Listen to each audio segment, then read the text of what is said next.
Bismillahirrahmanirrahim. Assalamualaikum. Very good afternoon. This is all just a ruse. Despite me bringing extra equipment, I actually come in peace. Because this is a media debate, but it is for the purpose of peace. You know, to see whether entrepreneurship really can become a platform of peace, for peace. And I can't do this alone. I'm not much of an entrepreneur. I'm just a humble kid born just about 400 kilometers down south from Dr. Surin Pitsuwan at the border of Malaysia and Thailand. If not for the very cunning English, me and Dr. Surin Pitsuwan might come from the same state. But because the former baggages of history has split the world so, we have what we have today. And with that, I want to debate as the moderator of this media debate, the point that entrepreneurship is actually not a platform of peace, but it is from the very beginning full of adversarial and very competitive elements. My three key panelists will argue differently. Because of that, I would like now to call them onto the floor. We always talk about gender empowerment at WIEF. So I would like to invite Ms. Freda Miriklis, the co-chair of Commonwealth Businesswomen Network, or CBW, to please join me on stage.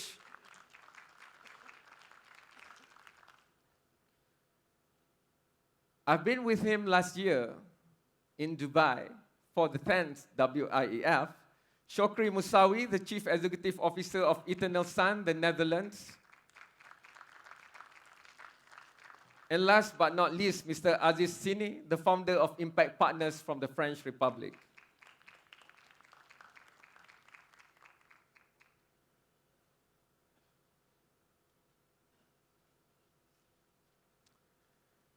You know, technology is exciting, but once you are outside the mainstream, so I can't use all my gizmos of iPads and whatever else. So I'm back to the tried and tested. It's just a simple mind map for this debate. And I don't have many points here, because the way I'm going to do this is, I promise you, this is about bottoms-up approach. This is not about top to bottom. The first time I align myself to WIEF is because I believe in its ideals of bridging communities, of addressing inequality, on sharing ideas and wealth. And because of that, I want just to give a bit more of introduction. My assertion is that free market capitalism, ingrained deep within its DNA, is the fact that the tools of wealth creation, financial, industrial, or whatever else, they are only in the hands of the few. But the wealth is supposed to be shared for all. So this starts the basis, the very reason for adversarial and inequality. So is that because all of my great panelists here have been entrepreneurs and are looking at entrepreneurship as a platform of peace, I want to throw to them this question first, that the system as we have today, the mainstream system that we have today all around the world, it is very adversarial. Hence, it creates inequality. For Freda, I would say that, isn't it true that history has given the tools of wealth creation to the men more than to the other side? Hence, the marginalization of women for the longest time. If you look at Sweden, they have to be more than 50% of politicians from the other side, which is females. Then only you see more equitable wealth distribution. On that fact, not that I don't want to allow you to talk only about gender, but I want you to start with the point that the tools that we have right now to build resilience and to bridge inequality, it is not perfect. It is not even half perfect because it's fraught with inequality. So hence, if persistent on the tangent is on right now, entrepreneurship is not a platform of peace. But you can agree to differ. Terima kasih, Cam, and Assalamualaikum, Salamat and Hairi. Well, that's a big question. Can I say from the onset that a lot of the rules that we have that govern us today They're man-made rules. Who made them? Who imposed them? The first Islam woman entrepreneur was Khalida, and she supported the Prophet Muhammad in the Islamic faith, in believing in his ideals, and she was able to accomplish for herself or show the true meaning of what it means to be an entrepreneur, not only in the terms of amassing wealth, but in the redistribution of that wealth and investing in a belief that she became so obsessed with through the Prophet. So I would argue differently. In countries where we see prosperity, there's generally three things. There's a democracy, there's a rule of law, and there is also a respect, a great respect for human rights. That's men and boys with their rights, nothing more, but women and girls with their rights, nothing less. And until we respect the human rights of every person, every single individual, and allow them the opportunity to live up to their God-given potential, we will always struggle with the economic models that are currently in place.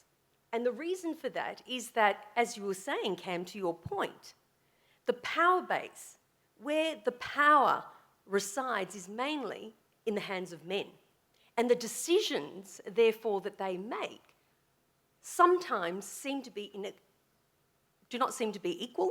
So it is a gender battle just to earn a bit more wealth? No, I don't think it's a gender matter. I think what we need is a level playing field. So let's Would they just take... concede and give you, since they are in the lead? We've seen the world and the system as it is for decades. What have really improved? Well, this is a very good question. Let me give you this example. In the latest World Bank and International Finance Corporation report of the Women, Business and Law report, what we find is that out of 173 economies, 90% of those economies have at least one barrier that does not enable a woman's economic empowerment. So one barrier, either because of her access to a job or access to finance, or the fact that she cannot own property in her own right. So if we were to break down these restrictions or these barriers and create an enabling environment that would be an inclusive economic model, we could actually solve all of the world's problems. It's a pretty simple case. I'll come back to that. I want to bring Chokri into the picture. And Aziz can come in, but I would like to remind the audience that Aziz will be speaking in French, so you might want to keep your headsets around. Chokri, so happened that it's only two genders, right? Male or female. So it's not as if somebody sits somewhere in the dark room and then purposely engineered the female equation out. But this is the fact that the moment you go for full entrepreneurship, you are already in competition. So I want to map that away from gender to the issues where you are more familiar with, which is about clean technology. It's been said for the longest time. It's just like our smartphones, for example. Why do we have to buy the 1G and then 2G and then the 2.5G and 3G? Why can't we move from 2G straight away to 4G? But it's said that certain people want us to keep on buying and finish the investment that they had done for that particular technology. For clean technology, it's the same thing. Scientists all over the world, majority have decided that yes, there's the issue of climate change. But clean technology is not the first and foremost priority for a lot of countries and institutions where money is being put. We still don't see strong R&D commitment to clean tech. So it's not just gender, it's way bigger than that. Chokri, your views. Bismillah ar-Rahman ar-Rahim. Let me try to answer in several ways. The first thing is that I've never met someone that said, entrepreneurship is not inspiring, or this entrepreneur is not inspiring or interesting. I think the field of entrepreneurship in general is interesting to everyone because it's based on actually one thing, and that's character. Come up with an idea that is disruptive, brings value to the world, otherwise you cannot make money with it, and the courage to go do it. So, back to the issue, entrepreneurship, a platform for peace. I think all entrepreneurs aim to create prosperity, welfare, employment, and of course, value to the rest of the world. Simply, otherwise, you will be eaten out in the industry. It's not going to work if you don't bring real value to a critical mass of people. Back to your other point where you were mentioning that business in general is bigger than a gender issue. And referring to 1G, 2G, 3G, in countries, in high-tech countries, for example, in Northwest Europe, East Coast US, or Asian countries like Japan, Korea, they started, for example, with a fixed line phone, yes. Right? So when they had to make the transfer to a mobile phone, there were issues. In other countries, like emerging countries, where, for example, my parents come from, in Morocco, not many people did have a fixed line phone. So when the mobile phone was introduced, immediately everyone was there. The same goes for example, developing airports. The countries that had the first airports, if you go back to those countries and to those airports, they look ugly. Right. But if you go to the new countries with the new economies, you see that they made a real big step to that. Okay. Let me throw this other equation in, which is we do business for profit. So our profit and loss account would be one of the most important things. So we even have somebody called the CFO to look exactly at all these things. But if it was a platform of peace, wouldn't the profit and loss would also have to quantify and value social good over money? Why would money be the first one to be seen? Because if that is the case, why would I invest to a marginalized community that doesn't even have a power grid of electricity to build schools, for example? Where would the power to energize the school come from?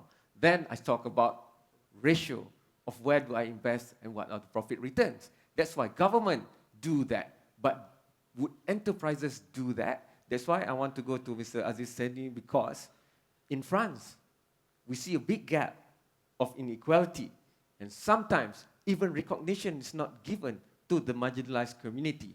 So I want to go to you here and bring your vision into the picture, because if I were to push to the audience that entrepreneurship is a platform of peace, then we need to see that the bottom line is not just about money. Assalamu alaikum wa rahmatullah. Bonjour à toutes et à tous. Parler d'entrepreneuriat, c'est parler de commerce. On a un philosophe français du XVIIIe siècle, Montesquieu, qui dit que le commerce adoucit les mœurs. On a aussi un verset du Coran, sourate 49, verset 13, qui dit « Et nous vous avons créé en peuple et en tribu afin que vous vous entreconnaissiez ». Avant même de commencer à avoir des indicateurs de performance, de rentabilité, il y a une philosophie, il y a une éthique. L'éthique, elle est présente, elle doit être présente, même si on peut regretter qu'actuellement, à travers le monde, il y a une absence fondamentale d'éthique. L'éthique est une chose importante et n'est pas incompatible avec le développement commercial et avec l'entrepreneuriat. Alors, bien évidemment, aujourd'hui, cet entrepreneuriat peut être un facteur de paix, parce que l'entrepreneuriat, c'est d'abord connaître l'autre, comme le dit le verset, c'est aller vers l'autre, c'est accepter sa différence, c'est créer un lien. Il est rapporté que le prophète lui-même dit que pour connaître quelqu'un, il faut voyager avec lui ou faire du commerce avec lui. eh bien c'est là encore un exemple très fort. Apprendre à connaître l'autre dans sa différence et baser ses rapports sur une affaire gagnant-gagnant, c'est-à-dire des intérêts convergents, une confiance mutuelle une fois qu'on a appris à se connaître, et puis une construction sur la durée avec éthique. La question n'est pas est-ce que le commerce est incompatible avec le profit, c'est comment faire du profit avec éthique. Est-ce que la spéculation est éthique aujourd'hui dans le monde? On l'a vu avec la crise Madoff et les crises financières. Est-ce que l'éthique est présente aujourd'hui dans cette mondialisation galopante?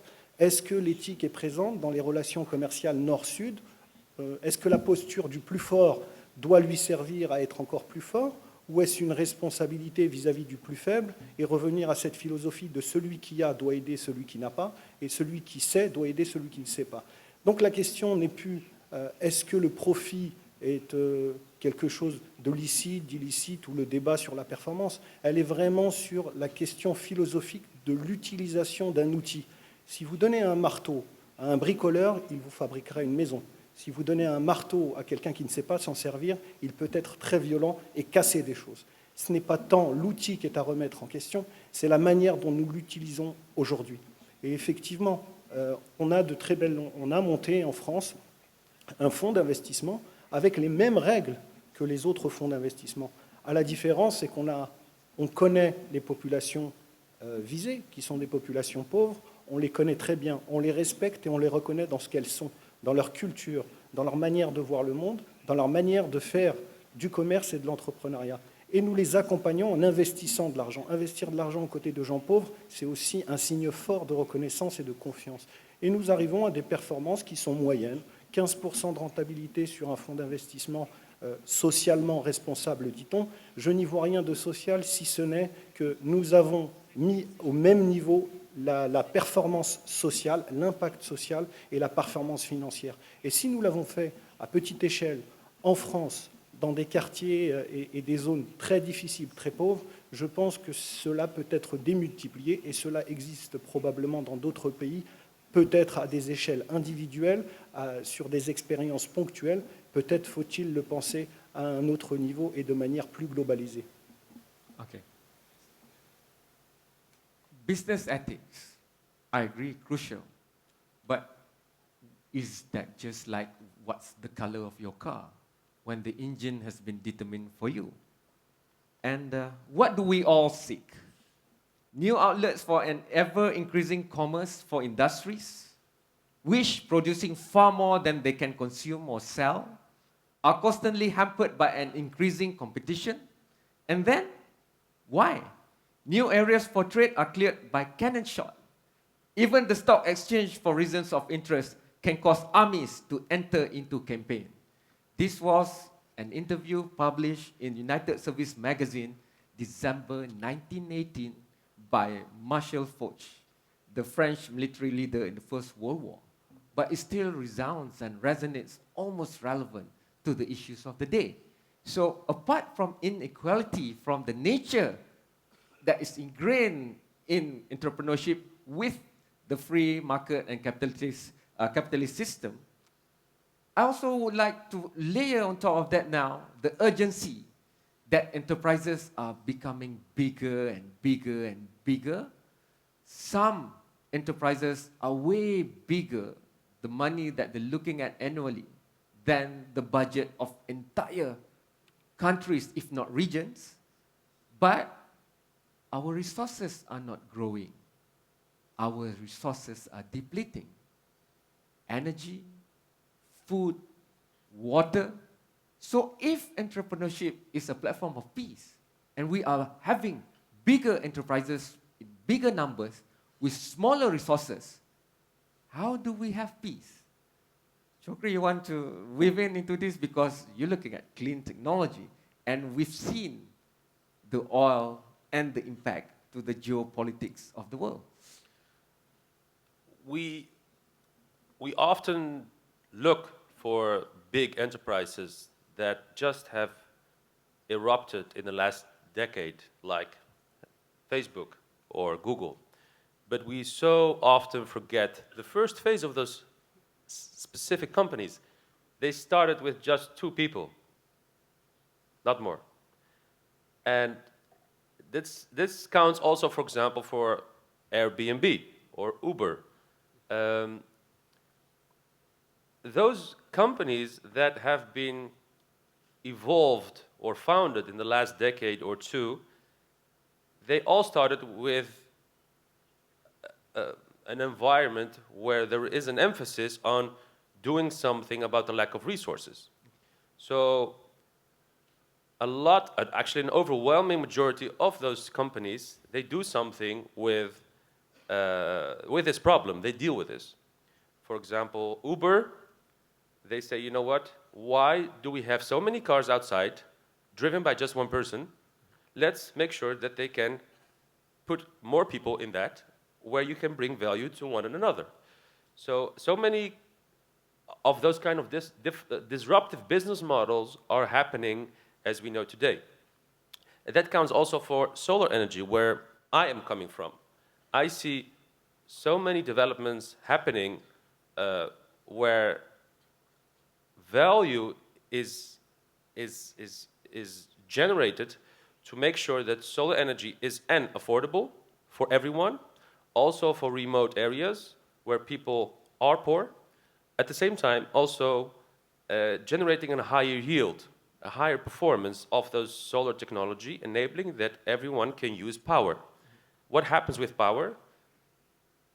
Children can also learn at night. They can go to school when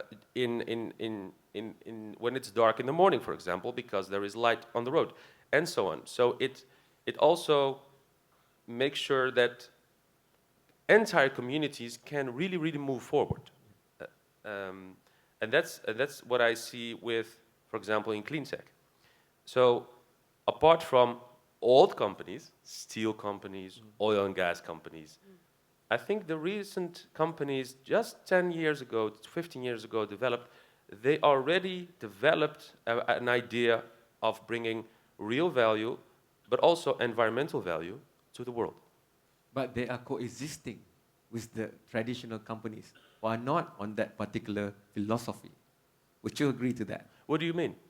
I mean is, if I'm searching for oil, I want the maximum. Exactly. It doesn't matter of the outcome, right? Who gets it is not my issue, because I look at my bottom line and profit, and I must get most oil deposits of the world. Yeah. That's why I'm a multinational that goes even to Africa and not even thinking of the tribal marginalization, but I'm just looking at the deposits of mineral. But very few know that the largest oil companies in the world, as we know today, Shell, Total, they have major stakes in large solar companies. Is that good or bad? That's good. That's excellent. That's, because they have to do something. For example, I met last year the Minister of Oil of Saudi Arabia. Okay.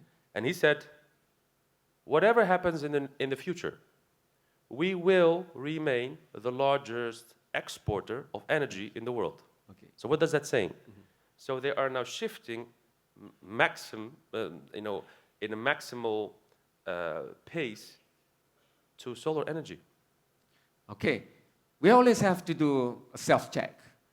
And I know we are standing between you and the great lunch prepared.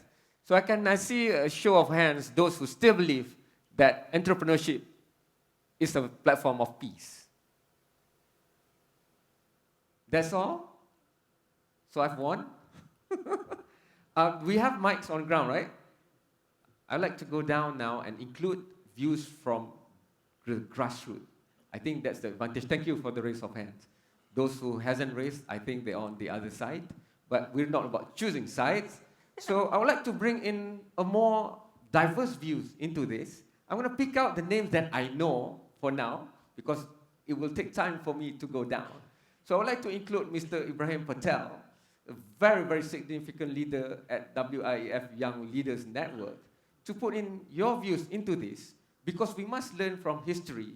And South Africa is one of the countries to look at about inequality and trying to have a new way of wealth creation and distribution that brings all into the mobility of wealth and also social livelihood. So if we can get a mic to Mr. Ibrahim Patel, just right at the front.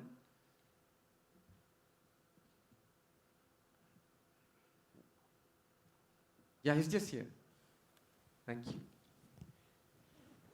Please forgive me for going down, but this is WIEF. We can do things differently. Correct, Ton? You have to join the masses. Yes. So I'd like to share a slightly different perspective on the view that you put forward. Go ahead. And that is that women are always talked about being marginalized, or we need to empower them. But we fail to realize that women control 13 trillion pounds of global economy. Economists suggest that womenomics, which is the economics of women, will be far bigger than the economies or influence global economy than China, India, and the US. Women control 85% of all purchases that take place. So I think we need to shift the debate away, and I know Dr. Nur Raisa is with me, that we need to shift the debate away from women being marginalized and make certain that they take advantage of the strength that they have. Ibrahim, this is a debate, so I have to play devil's advocate. So if that is the case, why do we need quotas? Abenomics in Japan, under it is womenomics. For the first time, they have a World Assembly of Women. A Malaysian CEO was put there because it's so hard to find a Japanese CEO to speak the ugly truth, which is there is a social hindrance for that to happen easily. I will leave that debate to Dr. Nur Raisa. She's the Always expert on Ibrahim that I know. But coming back to the Sure, go entrepreneurship ahead. question, you know, you suggested about large businesses, and I'd like to suggest a different perspective. Okay.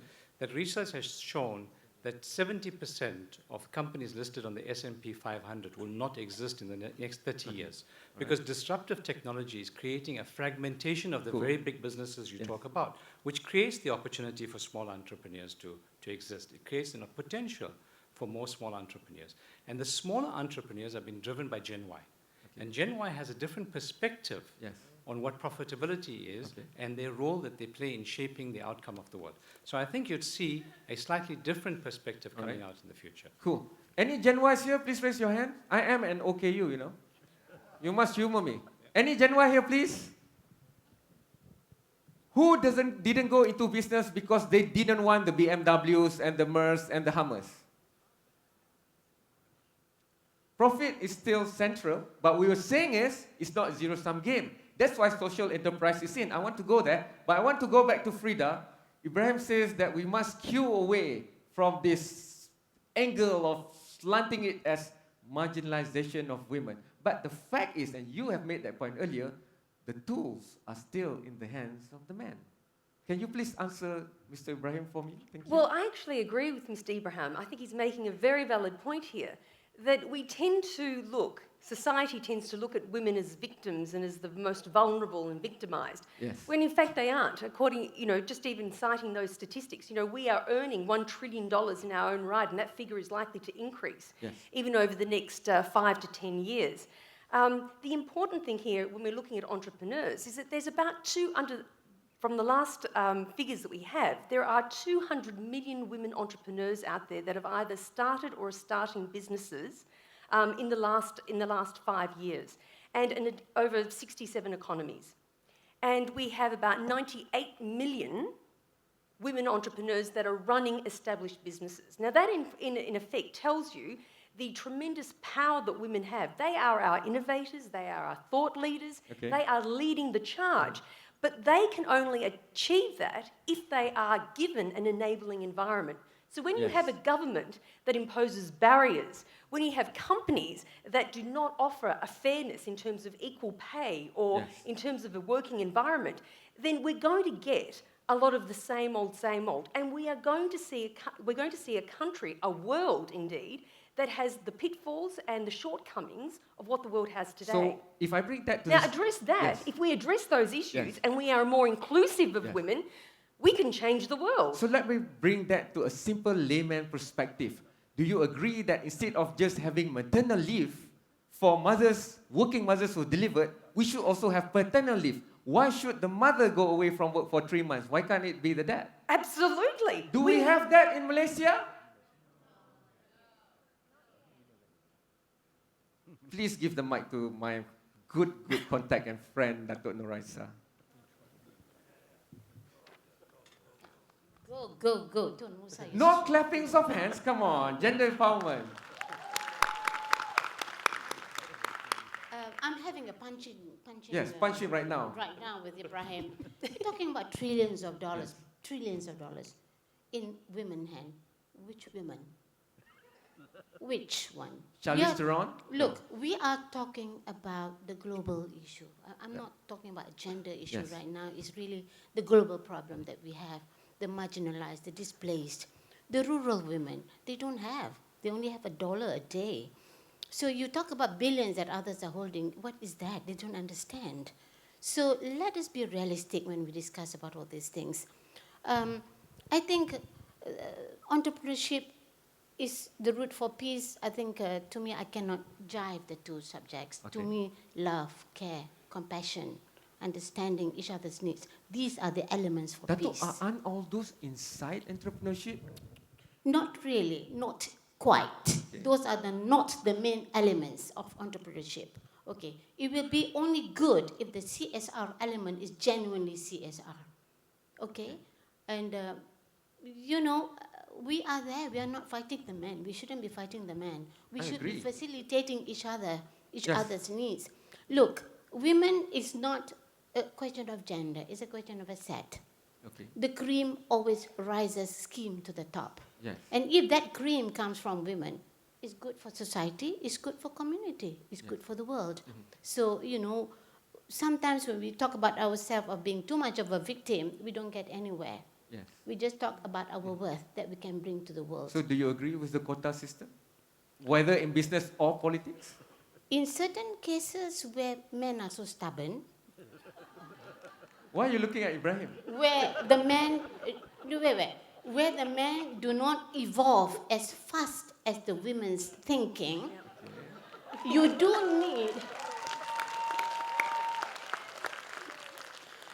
need to start with a quota system. And look, in the Norwegian countries, in Norway, in Sweden, and Finland, setting up the quota does not jeopardize any productive or what do you call that, bottom line. I mean, they all perform very, very well. In fact, it helps.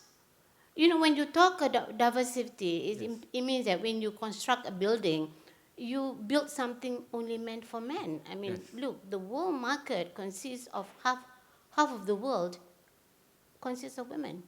I mean, this is your consumer market.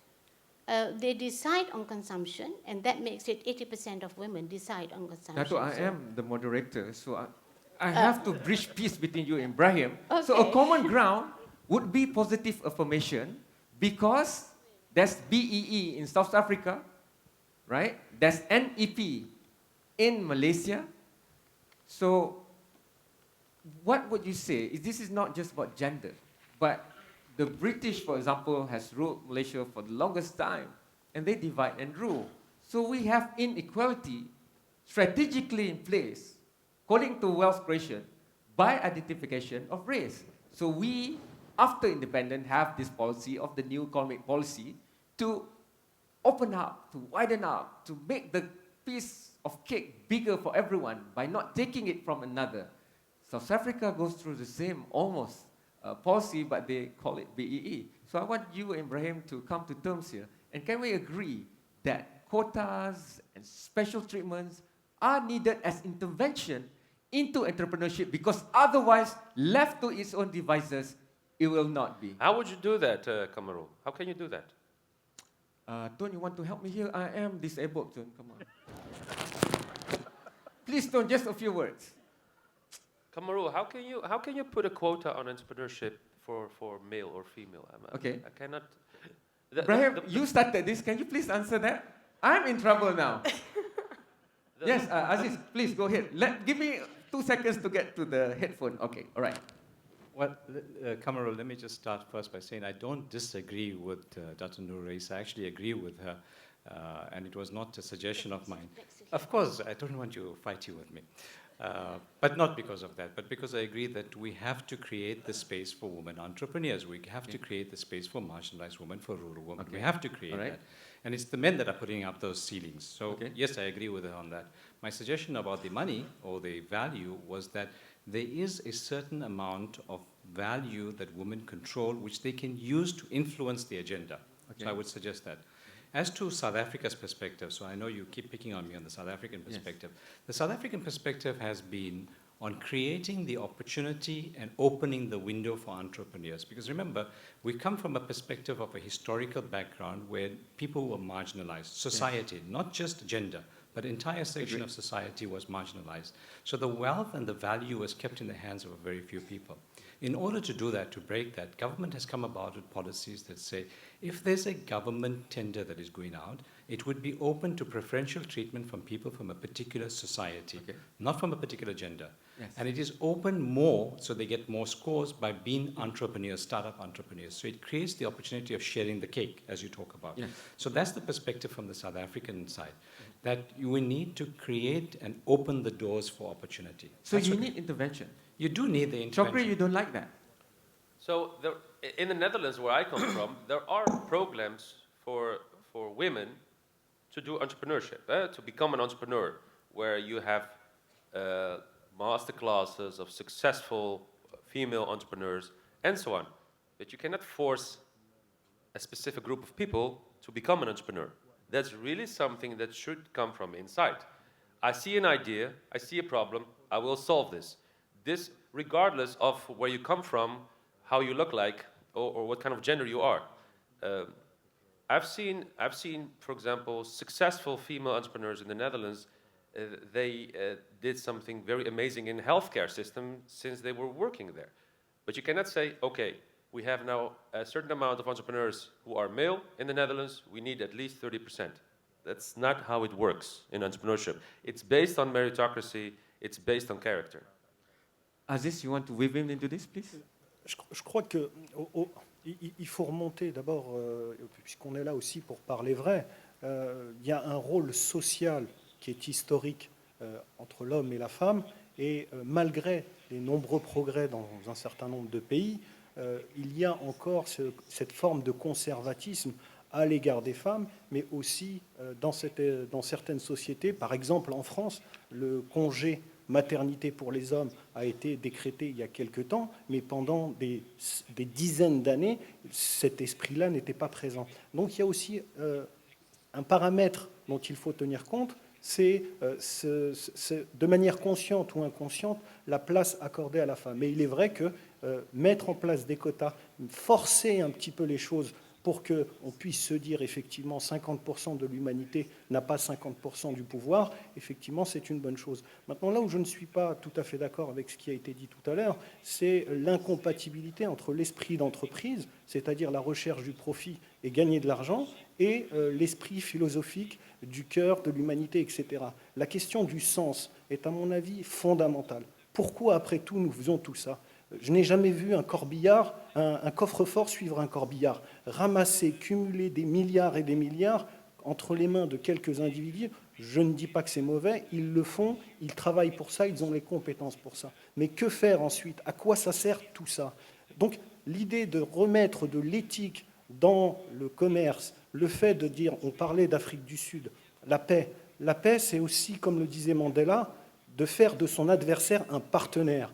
En transformant un adversaire en partenaire, en construisant sur des intérêts communs, convergents, vers l'avenir, sur une confiance contrôlée, un travail commun, je pense que nous pouvons faire des choses. Et l'entrepreneuriat, le commerce est peut-être le levier de diplomatie internationale le plus important et le plus efficace, avec un indicateur qui est objectif, qui s'appelle le dollar, l'euro ou tout ce que vous voulez. Il n'est pas normal qu'un certain nombre de pays aujourd'hui puissent jouir d'un certain niveau de confort pendant que d'autres regardent certains en train de manger. Eh bien, cet équilibre, il ne peut plus durer. Il peut être effectivement réduit à la condition, encore une fois, de se remettre en question. Et je pense que l'humanité, paradoxalement, avec les progrès technologiques, avec toutes ces nouvelles technologies qui arrivent, est en train de se remettre en question.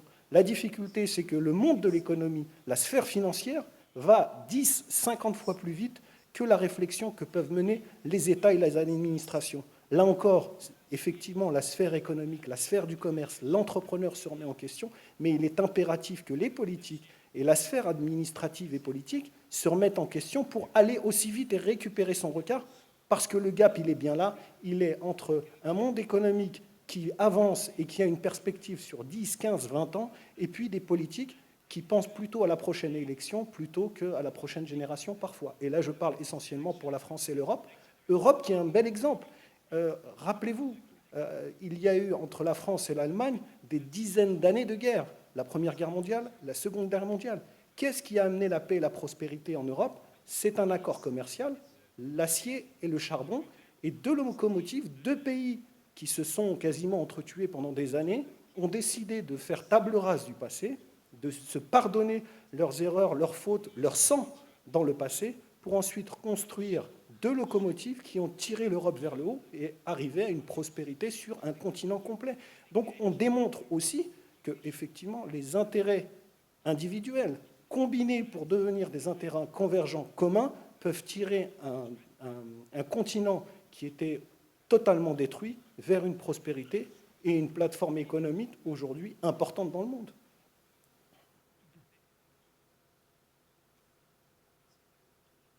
Can I have the mic to the gentleman on my left? Thank you.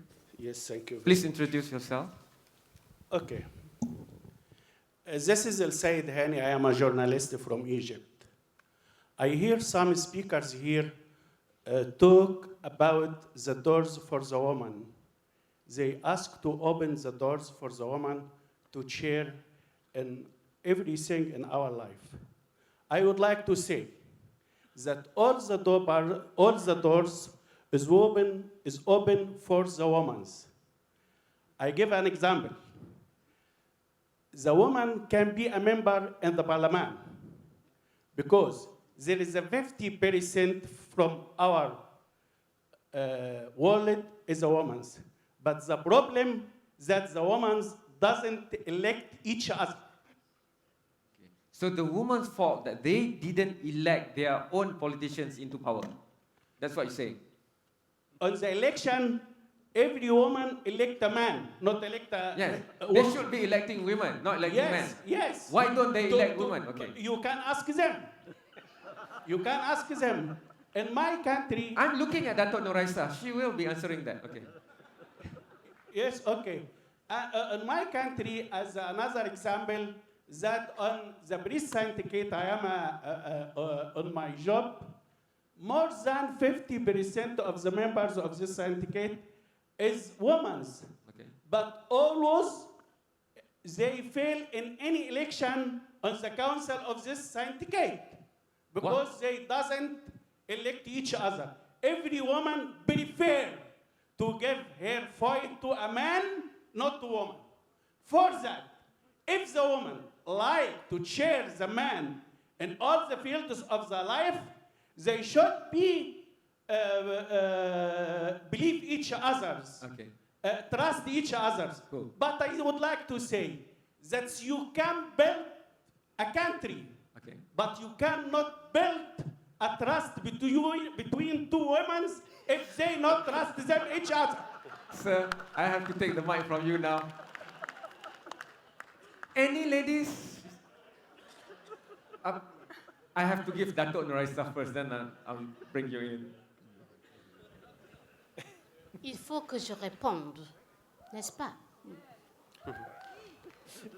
Je suis tout à fait d'accord avec Aziz. Quand il dit, il y a des conservatismes à travers les women. This conservative attitude towards the women, and that's why we request for some doors to be open. And that's why we requested for affirmative action, because otherwise nothing will happen. Something will happen, but very, very slowly. In response to my gentleman from Egypt, you are only talking about Egypt. The world consists of 175 countries, and Egypt is only one country. In Malaysia, the women will vote for women, right? But the thing is, opportunities are not given sufficiently. Now, I was a candidate for the last election, 2 elections ago. I lost because the men did not vote for me.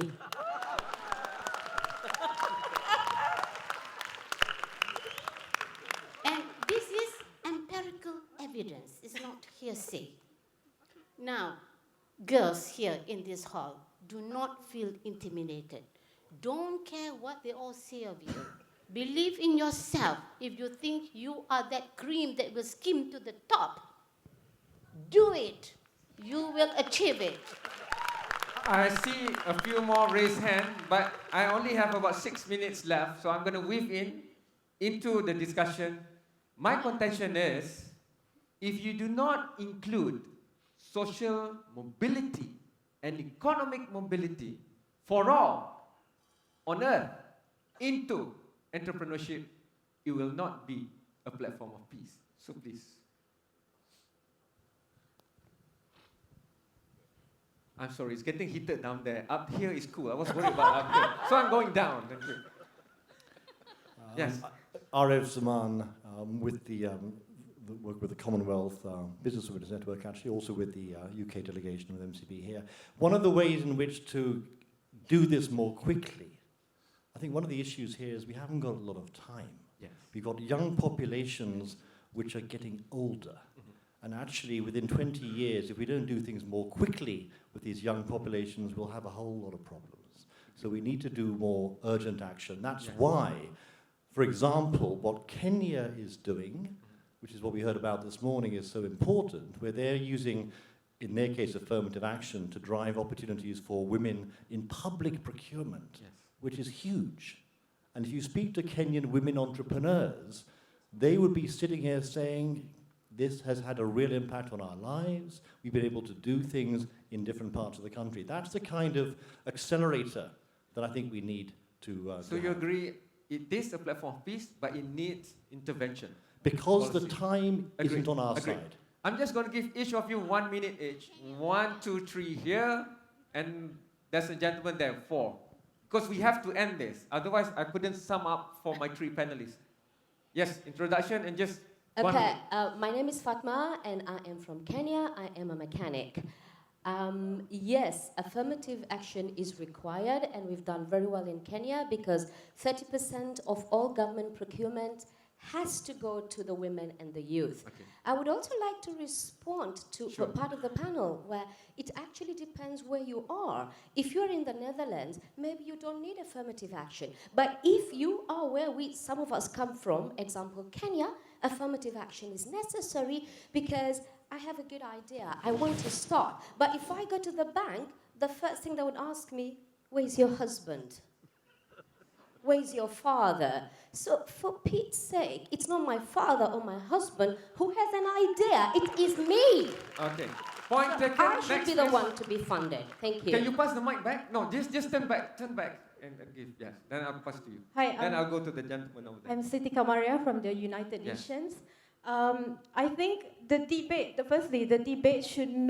we should not be stuck with gender issues. We need to move above all these issues beyond the SDGs. So what is it? The focus needs to be, we need a relook at the overall architecture Of the global system. of the global system. Right now, the entire world is geared towards serving the 1% of the population, with just 34 million. Okay. And that has shaped the entire way of doing business, which is why peace is far-reaching, because there is something wrong with that, serving with the cream of the population, of the global population. So that is the question that I will pose to the panelists. Thank you. Gee, put a few years, a lady with Tan Sri Jamila, that's what you get, okay? Kemi works with Tan Sri Jamila. Yes. My name is Khatija Badewood. I'm a founder member of an organization, Iman, which empowers Muslim women in the UK. I would like to make a comment regarding the UN platform, Sustainable Development Goals. Okay. By 2030, we got to have a 50-50. My concern is the world has become smaller. Yes. When the Beijing Platform for Action was set up 30 years ago with 12 critical points, and the whole world hasn't achieved that. Yeah. So we can't sit back on our laurels, excuse the phrase. We need to put our foot on that accelerator and ensure that we do have representation of women at all levels, politically, economically, and socially. And we must do it now. We do it now. If not now, when, right? The gentleman over there. 1 minute or else I'll let loose the female side here upon you. Assalamu alaikum. My name is Yahya. Yes. I'm from IIUM. Okay. It's a question actually, but in a moderated form. I will first of all support the man from Egypt, Right.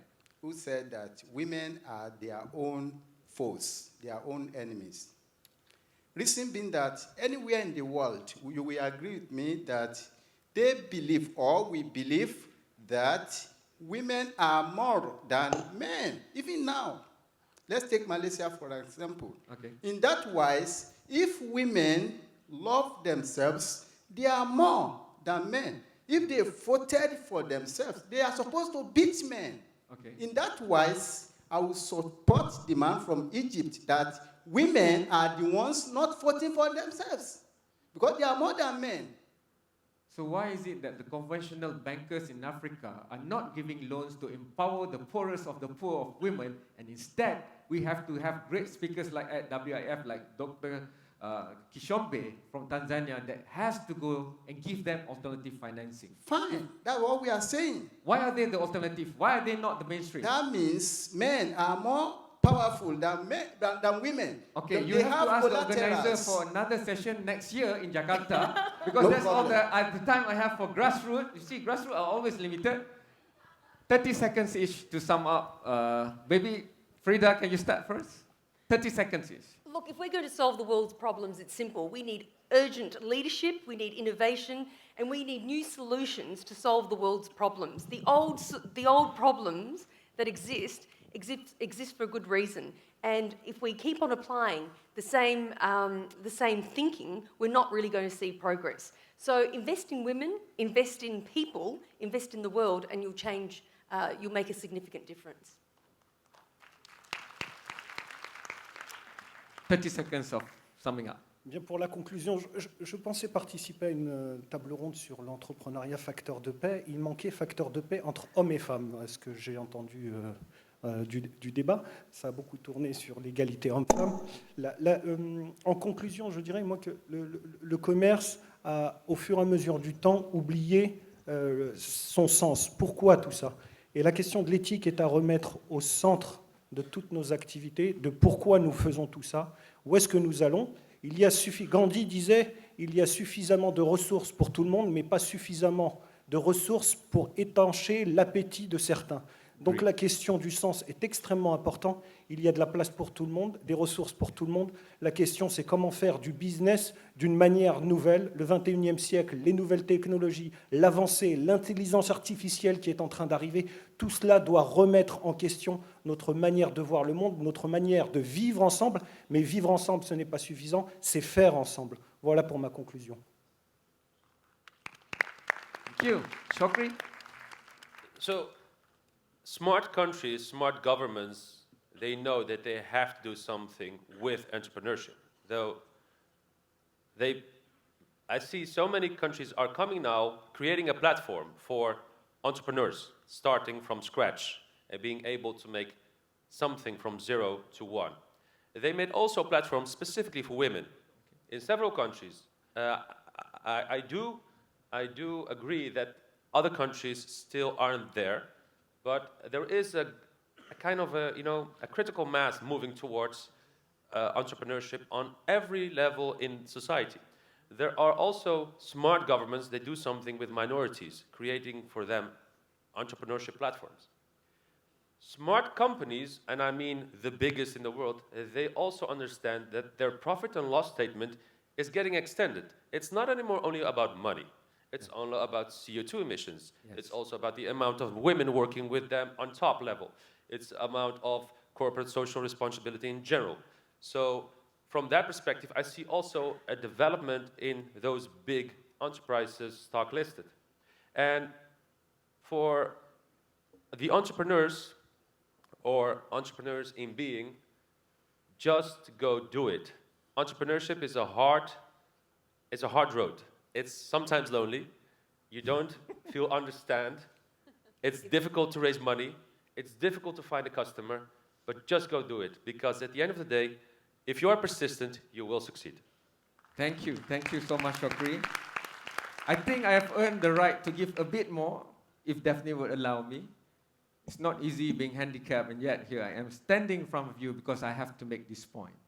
To me, as the moderator, thank you so much for all the three. You speak about there's no such thing as making it for peace if it doesn't include women empowerment.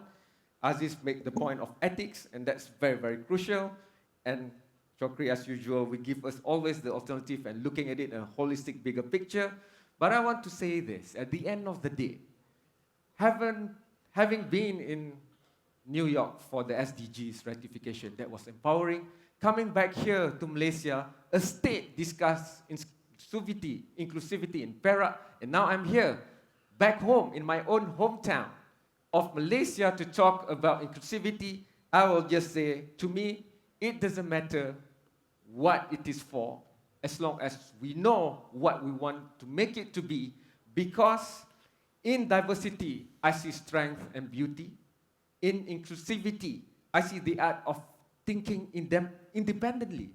But for unity and in sustainability, I see the future of not only now, but our kids and grandkids of you and me. With that, I thank you so much to all of you for the time given, and we'll see you hopefully next year that will be brought back to Jakarta.